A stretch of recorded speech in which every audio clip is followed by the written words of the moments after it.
సమస్యల పరిష్కారం దగ్గర నుంచి పెద్ద పెద్ద ఇరుకులు, ఇబ్బందులు, వాటిని పరిష్కరించడం, చిన్న చిన్న ఆశలతో సహా తీర్చడానికి ఎంత సెన్సిటివ్గా, ఎంత సున్నితంగా మన మనసుని ఆయన అబ్జర్వ్ చేస్తున్నాడో ఇది ఒక సాక్ష్యం.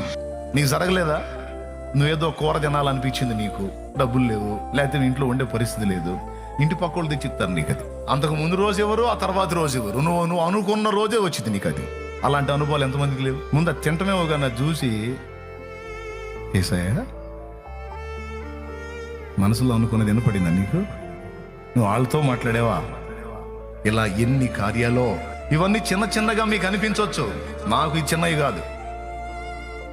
మామిడి పండుదేముంది అనొద్దు, కూరదేముంది అనొద్దు, వస్త్రం దేముంది అనొద్దు, పాటదేముంది అనొద్దు. నువ్వు ఎక్కడో అనుకున్నావు నీ అంతరంగంలో, కానీ దాన్ని విని నీకు కార్యం చేసి తన ఉనికిని నీకు స్పష్టపరిచిన కార్యాలు ఎన్నో.